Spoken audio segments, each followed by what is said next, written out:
M Q M کا جو mayor ہے 4 سال گاڑیوں پہ گاڑیاں بدلتے رہے. ویگوز آج تو آئی ہے نا اس کی لسٹ, کروڑوں روپے کی گاڑیاں ان کے پاس ہوتی تھیں, اور مرات کہتے تھے کہ ہمیں اختیار نہیں ہے. 104 ارب روپے کا حساب تو وسیم اختر کو دینا ہوگا نا, ان کی ڈی ایم سیز کو تقریباً 60 ارب روپے کا حساب تو دینا ہوگا جو ان 4 سال میں آپ نے بجٹ بنائے. امیر جماعت اسلامی کراچی حافظ نعیم الرحمان نے مطالبہ کیا ہے کہ صاف شفاف مردم شماری کے بعد 3 ماہ میں بلدیاتی انتخابات کروائے جائیں. میں اس موقع پر یہ بہت واضح طور پر یہ بات کرنا چاہتا ہوں کہ ہماری اسٹیبلشمنٹ کو بھی ابھی بات سمجھنی ہوگی کہ اگر جوڑ توڑ کر کے انہی سب لوگوں کو آگے بڑھانے کا سلسلہ جاری رہا تو اس کراچی کے اندر کچھ نہیں ہو سکتا. نئی پارٹیاں بنا کر بھی دیکھ لی ہیں, اور پرانی پارٹیوں کو ملا کر اکٹھا بٹھا کر ڈنڈے کے زور سے میٹنگیں کرا کے اور کمیٹیاں بنا کر بھی دیکھ لیا ہے. وزٹ کے لیے چیف صاحب آ رہے ہیں نا, تو میں ان سے بھی کہتا ہوں کہ اگر آپ اس لیے آ رہے ہیں کہ کراچی کے حالات کو آپ بہتر کریں گے تو کراچی کی گنتی تو پوری کریں, کراچی کو گنیں تو صحیح, اور کراچی کا حال تو دیکھیں. مردم شماری ہونی چاہیے, اور مردم شماری کے فوراً بعد ڈیمارکیشن اور ڈی لمیٹیشن. یہ جلد بازی میں جو الیکشن کمیشن نے صرف سپریم کورٹ کو دکھانے کے لیے ایک نوٹیفیکیشن جاری کیا ہے کہ ہم 1 مہینے کے اندر یہ ڈی لمیٹیشن کر دیں گے, یہ ڈیمارکیشن کے بغیر کیسے کر دیں گے؟ تو یہ تینوں چیزیں آرام سے 3 مہینے کے اندر ہو سکتی ہیں.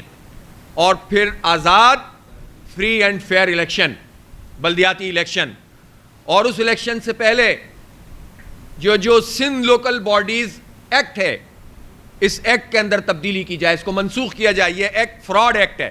ادارہ نور الحق میں پریس کانفرنس سے خطاب کرتے ہوئے حافظ نعیم الرحمان نے کہا کہ اس وقت کراچی کا پورا انفراسٹرکچر تباہ ہو چکا ہے. موجودہ حکومتی نمائندے مکمل طور پر ناکام ہو چکے ہیں. لوگ سوال کرتے ہیں کہ حالیہ مونسون بارشوں میں وہ کہاں تھے.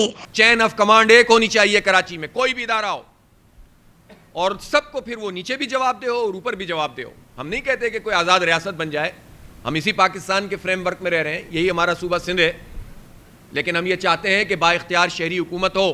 ہے کوئی پولیٹیکل پارٹی جو بتائے کہ اس کے رضاکار لوگوں کو بارش سے بچا رہے ہوں, جو جان ہتھیلی پر رکھ کر لوگوں کو نکال رہے ہوں, جو لوگوں کو کھانا پہنچا رہے ہوں گھروں پہ جا کے, جو لوگوں کو پمپنگ اسٹیشن کے ذریعے سے پمپ آؤٹ کر رہے ہوں, جبکہ حکومتیں کام نہیں کر رہی اپنا. یہ جماعت اسلامی کے رضاکار ہیں. وہ روئے نہیں ہے, ٹسوے نہیں بہائے انہوں نے میئر کی طرح کہ میرے پاس اختیار نہیں ہے. میئر کود جاتا نا بارش میں اس میں اور کہتا کہ چلو میں اپنے حصے کا تو کام کرتا ہوں, اختیار نہیں ہے لیکن میں لوگوں کو ریسکیو کر سکتا ہوں. کہاں ہیں ایم کیو ایم کے اور سب لوگ, کہاں ہیں پی ٹی آئی کے ٹائیگر, کہاں ہیں پیپلز پارٹی کے جیالے, کہاں ہیں وہ جو ایک واشنگ مشین والی پارٹی بنی ہے, دھل کر آئی ہے صاف ستھری ہو کر. میں تو نہیں کسی کا نام لیتا, مسٹر چائنا کٹنگ وغیرہ.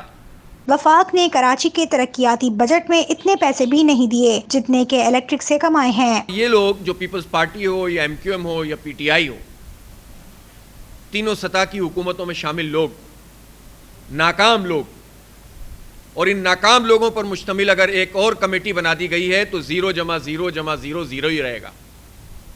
اس سے نہ پہلے خیر کی امید تھی نہ اب خیر کی امید ہے. جب آفت زدہ قرار دینے کا نوٹیفیکیشن نکلا ہے تو وزیر اعلیٰ اس بات کی وضاحت کریں کہ آفت زدہ کہنے کے نتیجے میں اب لوگوں کے کون کون سے حقوق ہیں جو ان کو مل گئے ہیں, اور کن ٹیکسوں کے اوپر وہ اور کون سے بل ہیں جو معاف کر رہے ہیں وہ. تو ان جہاں جہاں لوگ پھنسے ہوئے ہیں, جس کا نقصان ہوا ہے, ان کے بجلی کے بل معاف کیے جائیں, ان کو جو ہے وہ ٹیکس میں چھوٹ دی جائے, اور ان کے نقصانات کا ازالہ کیا جائے. ان کے جو نمائندے ہیں پی ٹی آئی کے, وہ تو 80% ڈیفنس اور کلفٹن میں رہتے ہیں, اور ڈیفنس ڈوب گیا, کلفٹن ڈوب گیا. جو پورے شہر کے نمائندے وہاں رہتے تھے وہاں بھی کچھ نہیں کر سکے.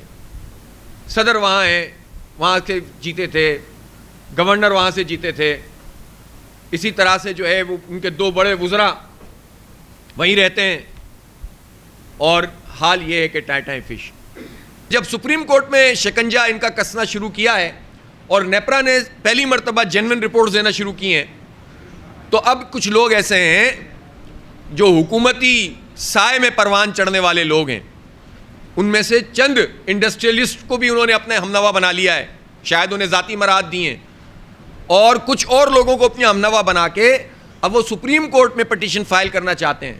اور یہ پٹیشن فائل کرنا چاہتے ہیں کہ کے الیکٹرک کو چھوٹ دی جائے اور ان کا فورنزک آڈٹ نہ کیا جائے اور اس کو سرکاری تحویل میں نہ لیا جائے.